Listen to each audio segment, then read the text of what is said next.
ఇంద్రకీలాద్రి పైన వేంచేసి ఉన్న దుర్గా మల్లేశ్వరి అమ్మవారి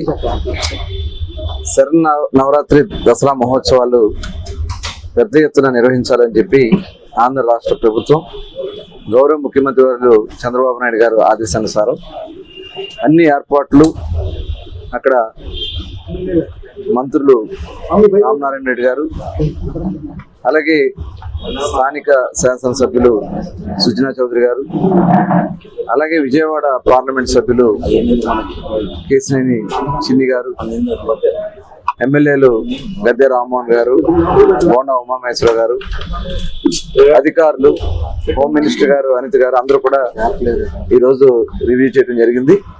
గత 10 రోజులుగా ఈ ఏర్పాట్ల మీద అనేక సార్లు అధికారులతో కూర్చుని టోటల్ ఒక డైరెక్షన్ ఇవ్వడం కూడా జరిగింది.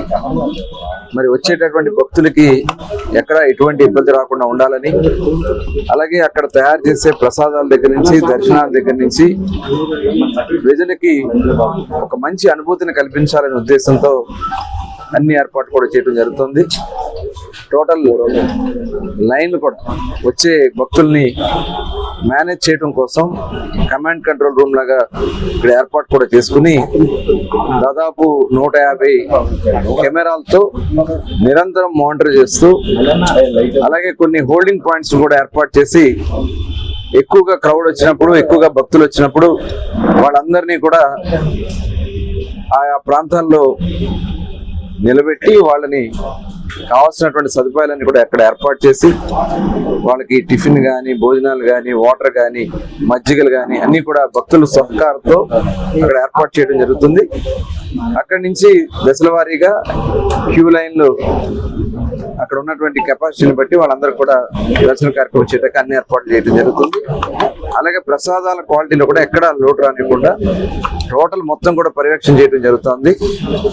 మరి గతంలో చాలా లోటుపాట్లు ఉన్నాయి, అవన్నీ కూడా పరిగణలో తీసుకుని ఇప్పుడు అన్ని ఏర్పాట్లు కూడా చేయడం జరుగుతుంది. ఎండోమెంట్ డిపార్ట్మెంట్ కానీ, ఇక్కడ స్థానికంగా మరి మున్సిపల్ డిపార్ట్మెంట్ కూడా వారు కూడా శానిటేషన్ విషయంలో కార్పొరేషన్ నుంచి ఎక్కడ కూడా, ఎందుకంటే పెద్ద ఎత్తున భక్తులు వస్తారు కాబట్టి ఎక్కడ శానిటేషన్ ఇబ్బంది రాకుండా వాటర్ ఫెసిలిటీస్ అన్ని కూడా ఏర్పాటు చేయడానికి అందరూ కూడా ముందుకు రావడం జరిగింది. అది ఎంతమంది భక్తులు వచ్చినా ఇబ్బంది లేకుండా దర్శన భాగ్యాలు కల్పిస్తూ, అట్లాగే ఇక్కడ ఎటువంటి ఇబ్బంది రాకుండా చేయాలనే లక్ష్యంతో ఈ కార్యక్రమాన్ని నిర్వహించడం జరుగుతుంది. ప్రతి ఒక్కరు కూడా పెద్ద ఎత్తున వచ్చి అమ్మవారి ఆశీస్సును పొందవలసిందిగా కోరుతాం.